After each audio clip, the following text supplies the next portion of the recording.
We all have an idea of the happiness that love will bring us. Most of us put the search for love at the very centre of our lives. And yet it's a subject on which philosophy is strangely silent.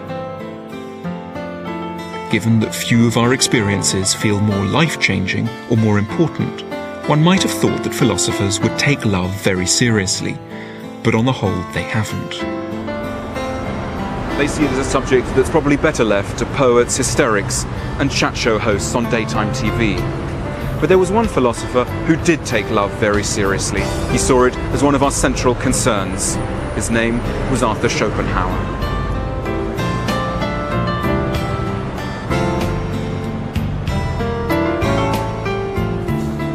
In an admittedly rather unromantic field, Schopenhauer is the one philosopher who seems to understand the intensity of what we feel when we fall in love. He thought we were absolutely right to build our lives around love. Nothing else in life was quite as important. But the mistake he thought we made was to imagine that happiness had anything to do with it. Dear Michelle, I can't do this anymore. You know what you want and I know that I do not want to marry you. It's unfair on you and me to continue anymore. I'm so unhappy in the relationship, which I didn't know that. I thought he was happy. And it seems that however hard I try to look into the future positively, the situation does not feel right. By the time you read this, I'll have left for a month or two travelling.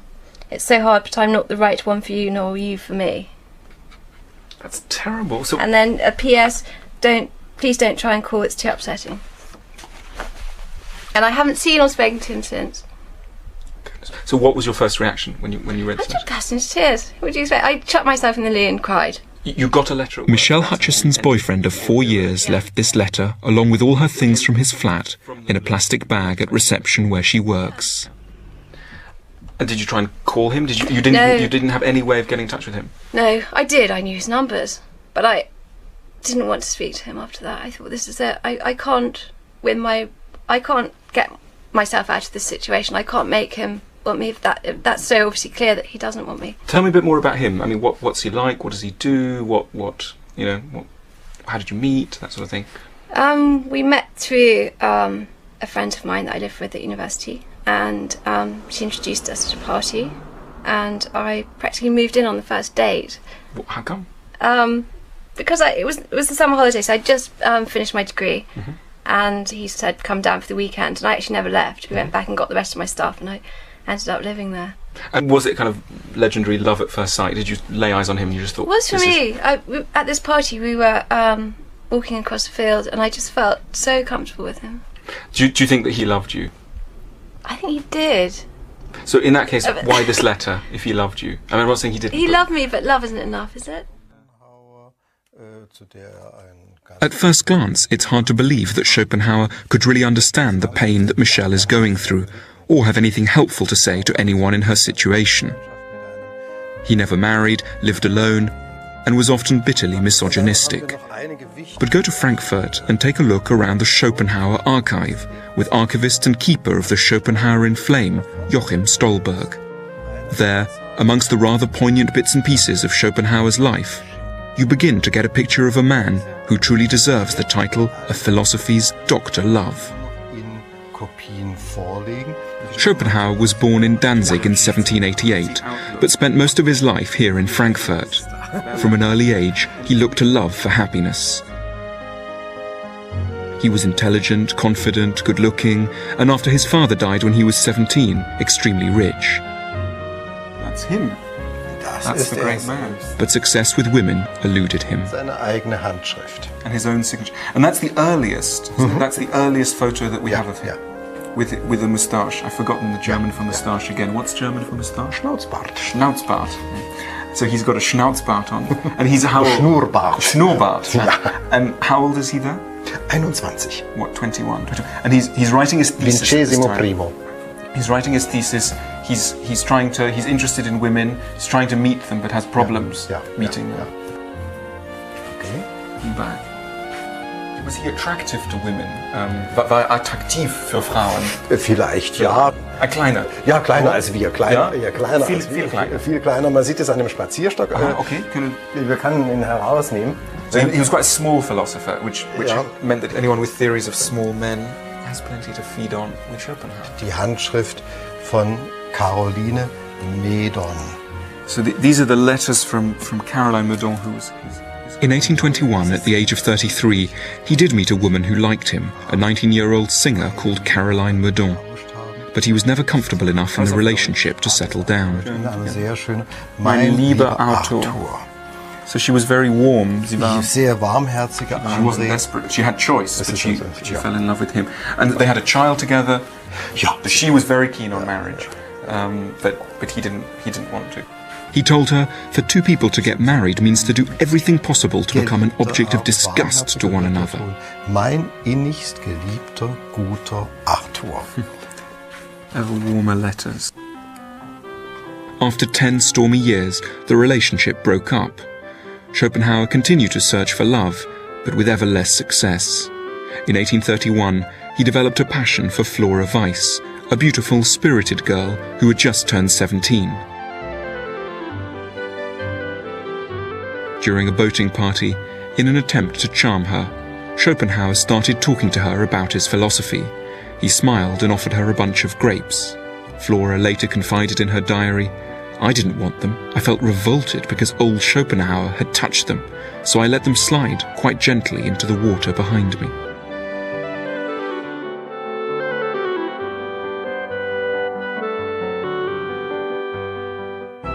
Towards the end of his life, he did enjoy a contentment of sorts with an attractive sculptress and admirer of his philosophy, Elizabeth Nye, who came to Frankfurt to make a bust of him. But it was hardly the culmination of the happy romantic life that the young Arthur Schopenhauer had dreamt of. There she is. Oh, she's quite pretty. Did he like her? Es scheint so. Und er hat so intime Dinge geäußert, wie dass er glücklich gewesen sei, auf dem Sofa gemeinsam mit der Künstlerin Kaffee zu trinken. They had a very happy time when Elizabeth was making this portrait of him, sculpture of him. They had a lovely time. They sat on the sofa and had coffee together. Yeah. And they behaved like a married couple, he said. Ja. And did he like this portrait of him? Was he proud Schopenhauer hat es sehr geliebt, dieses Porträt. He really liked it. But his friends seemed to notice that there was a disparity between his head, which looks very much the head of a 71-year-old, and the body, which looks like a sort of athletic, wie 21 wäre. So he was a 21-year-old hero. No wonder he liked it. So how could this romantically hapless philosopher have anything wise to tell us about love? Well, for a start, he tells us that love is not a trivial subject. We shouldn't see it as a distraction from more important or grown-up concerns. It's no accident that love is such an overwhelming emotion, that it can take over our lives and fill our every waking moment. And Schopenhauer urges us not to be too hard on ourselves for the obsession and despair it can drive us to when it goes wrong. To be surprised at how much rejection hurts is to ignore just what acceptance would have involved. Nothing in life is more important than love, thought Schopenhauer, because nothing less than the survival of our species is at stake.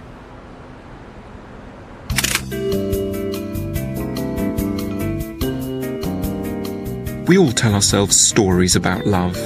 We imagine when we fall for someone that we're finding a partner who's going to make us happy. But Schopenhauer saw it very differently. He thought that we put ourselves through the self-conscious phone calls and the expensive candle-lit dinners for one reason only: an overwhelming biological drive to propagate the species. He called it the will to life. Love is a cunning ruse designed by biology to push us towards having children. However romantic we like to think we are all essentially slaves of the will to life. Do you think you've come here to propagate the species? Do you think you've come here to propagate the species? I don't think so, no. Every Friday and Saturday night, people flock to nightclubs like this. It wouldn't have been Schopenhauer's kind of place. He hated loud noise, but he would have known exactly why so many of us might want to spend our evenings here. Although it might be deeply uncomfortable for us to accept, although it violates our rational self-image, and although it's deeply un-PC to say so, we are all driven here by a blind biological urge to reproduce. Tell me why you've come here tonight, honestly. For a cheesy night out and to grab some filthy birds. Right. Do you think you've come here to propagate the species? I don't really feel like propagating the species at this moment in time. Right. So it's completely unconnected to that, you think? You haven't come here to do that? Myself personally, no, I haven't. No. Good. I think what was key for Schopenhauer is that the will to life can operate, but in a rather unconscious way, so that people are consciously driven to come to a club like this, to have a drink and to have a laugh with friends, or unconsciously driven by a need to reproduce the next generation. When confronted with the question, are you doing this, they'll of course reject it. But Schopenhauer didn't think that that meant that it wasn't actually driving them.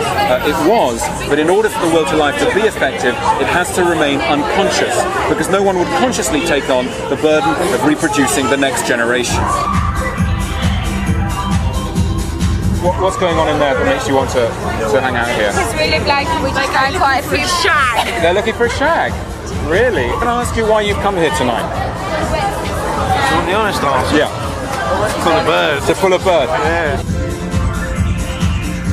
You might well object that the last thing on your mind when you ask someone for their phone number in a bar is having a baby.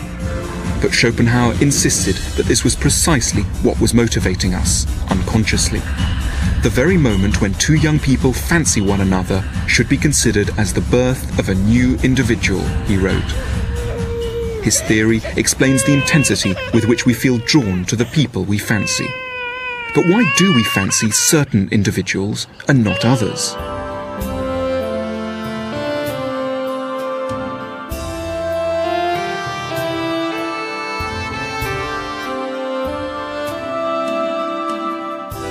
One of the profoundest mysteries of love is why him or why her? Why do we fall in love with the people we do?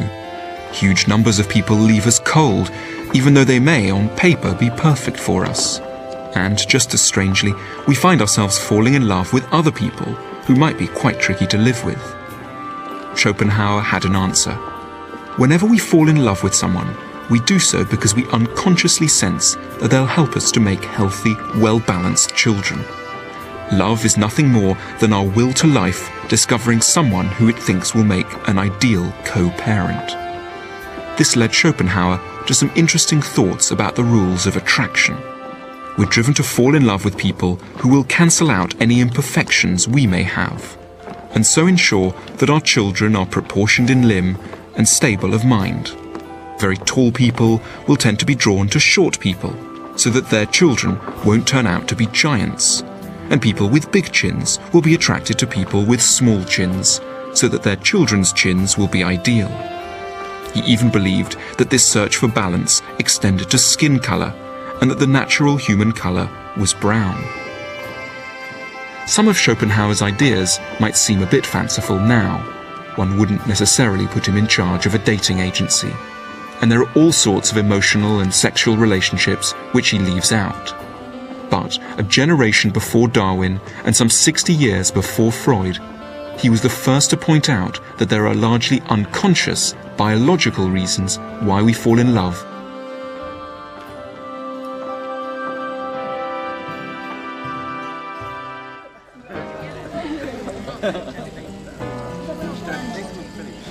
The lover who saves our child from having an enormous chin or from being excessively shy is seldom a person to make us happy for a lifetime. The pursuit of happiness and the production of children are two radically different projects, which love maliciously confuses us into thinking of as one, for as long as it takes to spawn and bring up the kids.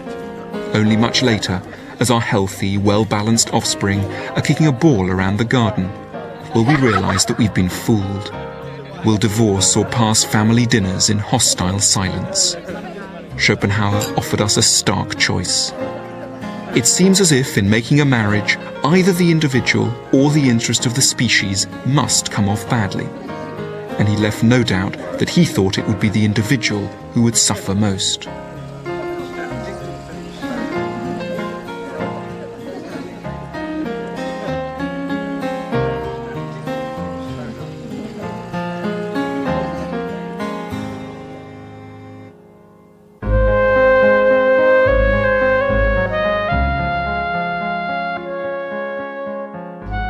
Unhappy in love, his work almost universally ignored, Schopenhauer withdrew into a modest bachelor apartment in a street in Frankfurt called Schöne Aussicht, an ironic name given the bleakness of his views, as it means beautiful outlook in German. In an otherwise quite miserable life, one of his joys was music. Before we had lunch, he normally played about an hour of Rossini, and on something like that. Can you play? Können Sie spielen? Nein, ich kann nicht. Gar nicht. Und ich glaube, sie sind auch jetzt nicht bespielbar. Probably weil that you couldn't play them anymore. solche Instrumente müssen immer gespielt werden. Still, I mean, these are his marks of his mouth. Ja. He grew almost comically pessimistic, advising his few readers to swallow a toad every morning to ensure that they wouldn't meet with anything more disgusting in the day ahead. Wir können The jetzt hier instruments. nicht Rossini. We're not going to play Rossini here, sadly. Human existence, he wrote, must be a kind of error. It may be said of it, it's bad today, and every day it will get worse until the worst of all happens. It's in English. Das sind alle in It's Englisch, safe- in Griechisch und Anzeichen. It's safe trusting fear than faith. It's safer trusting fear than faith. A typically gloomy Schopenhauerian comment. Schopenhauer's closest relationships were now with a succession of poodles. He lavished affection on them. He even called one of them Atma, after the world soul of the Brahmins, and he took a keen interest in animal welfare. Towards the very end of his life, his ideas did finally begin to find an audience, and his last book, a somber collection of philosophical essays and aphorisms, became an unlikely bestseller. Philosophically minded Frankfurters began to buy poodles in homage to him. The brain is the centre of attention. Rather unusually, the light falls on his head. It's the most important part Ja. of the philosopher. Not necessarily his eyes or his mouth, but his... Und den his Spiegel brain. der Seele, die Augen. He looks very intelligent. In the height of his fame, he said that the Nile had at last reached Cairo. That's how he described his fame. But he had little time to enjoy the attention and develop more cheerful thoughts. In 1860, after a walk by the banks of the River Main with his beloved poodle, Schopenhauer returned home, complained of breathlessness, and died. If a god made this world, he said, then I would not like to be the god. Its misery and distress would break my heart.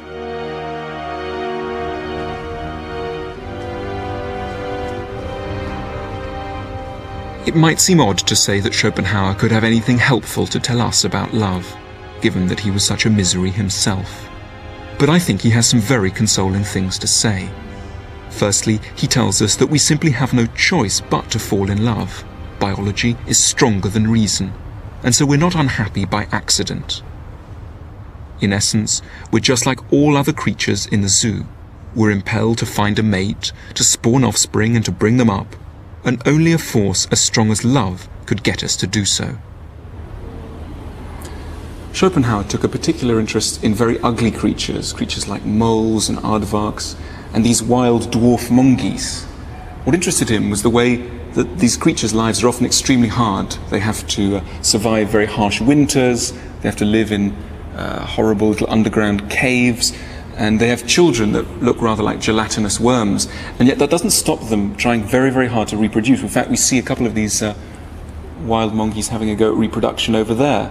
And he thought that we should take a lesson from our own behaviour from these creatures, which is that we're devoted to reproduction without necessarily thinking about happiness, or rather we think we're doing this for happiness, but rather like monkeys, we're doing so because we have to, because of the will to life. So if reproduction makes us sad, if we don't feel that our marriages have gone well, we should draw a lesson from these creatures here in the cave, and they're doing it not for happiness, but because they have to, because of the will to life. Schopenhauer has another message about love which I think is particularly helpful for us when we've been rejected. We often can't understand why our partner has ended a relationship and take it extremely personally. But Schopenhauer tells us that when someone dumps us, it's not us that they're rejecting. It's not that we're unlovable. It's just that their will to life thinks that they'll be able to produce more balanced, healthier children with someone else. And someone else will come along whose will to life thinks we'd be ideal for that purpose, even if only because our nose and their nose will make a desirable combination. We might have been happy with the person who rejected us, but nature wasn't, and for that reason we have to learn to let them go. Do you think you'll go out with a different kind of man next? Not necessarily. You haven't been out with anyone since? No. Or does the thought even, like, it's just horrific? The thought just makes me panic, the thought of risking everything all over again, and I gave so much into that relationship that I can't imagine. Was it the most important thing in your life? Definitely was. Yeah, I would have given up everything for that person. In what way, everything? What, you would have moved country? I would have moved country, I'd have left my job, and I absolutely love my job. I would have done anything. Anything more or less that he told you that was right for the relationship? Huge sacrifice. I think one nice thing is, if someone knows you and then they reject you, you tend to think, well, they've known my personality. They know you inside out. They know me inside out, and they've said no. Yeah. Which is horrible. I mean, they haven't just taken a casual glance, they've taken a deep glance, and they've said no. And I think what Schopenhauer says is, in a way, they have only taken a casual glance, because really what they're looking at is not your psychological self, but as it were, your biological self. That in a sense, the end of most relationships occur in the conscious mind as, I no longer fancy this person. And what that really means is, they're not really right for me for children. You know, at that level, it is very animal, and so we mustn't interpret it consciously, and we mustn't take it personally. That I can't have the person I want. Isn't that sad? It is sad. It is sad. Isn't that tragic? No, it is tragic. It is tragic. But maybe in a way, there's a certain consolation in becoming aware of the tragic forces of nature. That in a way, you know, and seeing sort of rise, you know, rather like being in an aeroplane, looking down on the world and thinking, well, you know, this is the crazy world we live in.